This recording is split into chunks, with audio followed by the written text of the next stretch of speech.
결혼에 대해서 얘기해 볼까 합니다. 이번에는 여성분들만 봐주세요.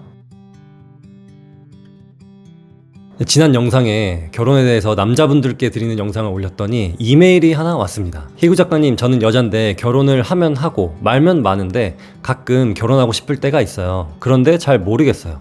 결혼할 자신도 없고 해봐야 생고생인데 라는 걱정이 더 앞섭니다. 어떤 사람을 만나고 어떻게 해야 할까요? 라고 하셨어요. 제 저서인 서울 자가의 대기업 다니는 김부장 이야기 2권에서 권사원이라는 여자 주인공이 나옵니다. 남자친구와 결혼을 할지 말지에 대해서 고민을 하는데 송 과장이 상담을 해주는 부분이 있어요. 실제로 제 여자 후배들한테 조언을 몇 번 해준 적이 있긴 합니다. 그때를 떠올려서 한번 답변을 들어볼까 해요. 20대에는 10개 중에 하나만 잘 통해도 사귀입니다. 나머지 잘 안 맞는 9개는 어떻게든 극복해 갈 수 있다고 생각해요. 그때는 이성보다 감성이 더 앞서 있고 그런 피곤함을 이길 수 있는 에너지가 있고 그리고 결혼이라는 전제도 없기 때문에 그냥 마음이 편해요. 근데 20대 후반이 되고 30대가 되다 보면 연애 경험도 쌓이고 알 거 알고 결혼도 조금은 생각하게 되기 때문에 어느 정도 계산을 하면서 만나게 됩니다. 계산을 한다는 게 부정적인 의미로 들릴 수도 있지만 계산을 하고 만나는 게 당연한 겁니다. 아무나 결혼하는 게 더 바보 같은 거예요.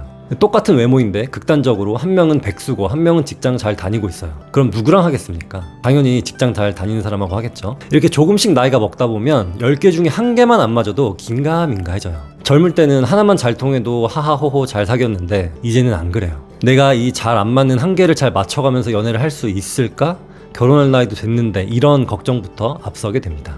이거는 당연한 건데요. 그래서 소개팅을 해도 단점이 먼저 눈에 들어와요. 아, 이 사람 다 좋은데 이것 때문에 힘들 것 같다. 이런 상황이 막 발생하죠. 여성분들 맞나요? 그리고 좀 괜찮은 남자들은 여자친구가 다 있거나 결혼을 이미 다 했어요. 맞나요? 제 과거를 한번 말씀드릴게요. 지금 아내와 결혼하기 전 연애할 때 제가 이런 말을 한번 했습니다. 나는 회사원이라서 40대 후반이나 50대 중반에 잘릴 수도 있어. 잘리면 아르바이트라도 열심히 할게. 라고 했더니 당시 여자친구였던 아내가 완전 멋있게 걱정하지 마. 내가 벌면 되잖아. 라고 했습니다. 그 말을 듣고 원래는 제 사랑이 100% 중에 한 120%였는데 이게 200%로 증폭돼서 나 이 여자한테 올인한다 라고 해서 지금까지 그렇게 살고 있습니다.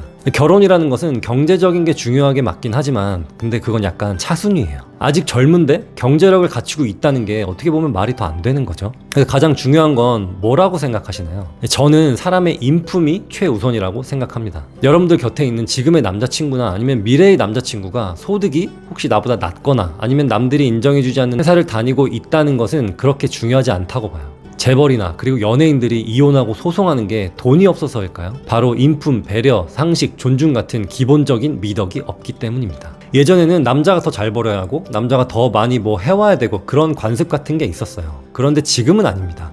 능력 있는 여성분들이 너무 많아졌어요. 여성 임원들이 늘어나고 있고 여성 전문직이 늘어나고 있고 회사에서도 여성이 압도적으로 잘하는 어떤 분야가 있어요. 가끔씩 블로그에 올라오는 임장 후기 같은 글들 보면은 여성분들이 훨씬 많습니다. 이제는 남자가 리드하고 여자가 맞춰주는 그런 시절은 한참 전에 지났습니다. 지금 비록 내 옆에 있는 남자가 연봉이 낮고 그렇다 한들 어떻게 될지 모르는 거예요. 이 사람이 성실하고 의지가 있고 딴짓 안 하는 사람이라면 같이 성장해 나가면 됩니다. 그럼 딴짓은 뭘까요?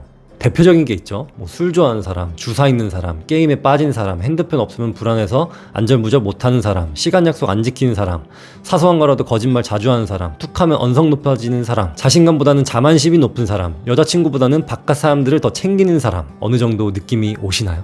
미디어에서는 대한민국 여자들이 눈만 높아져서 남자들 등골 빼먹으려고 한다라고 합니다. 물론 실제로 남자 하나 잘 만나서 인생 바꿔보려고 하는 극소수의 사람들이 있긴 해요. 그런데요, 제 주변에 멀쩡한 사람들은 아무도 그렇게 생각 안 합니다. 대부분 패배주의 그리고 자기 혐오에 빠져서 여성 전체를 그렇게 그런 사람들이라고 싸잡아서 판단해버리기 마련이에요. 남자건 여자건 연애 못하는 건 상대방 책임이 아닌 바로 내 책임입니다. 내 책임을 피하기 위해서 떠넘겨버리는 거예요. 이런 편견에 휩싸여 사는 남자들이 주변에 있다면 그냥 연락하지 마세요. 다시 한번 말씀드리지만 결혼은 해도 그만 안 해도 그만입니다. 그런데 결혼을 하고 싶으신 여성분들은 재테크 열심히 하시고 좋은 습관, 좋은 생각을 가지고 하루하루 성장하는 생활을 한다면 나와 비슷한 사람들이 눈에 들어올 거예요.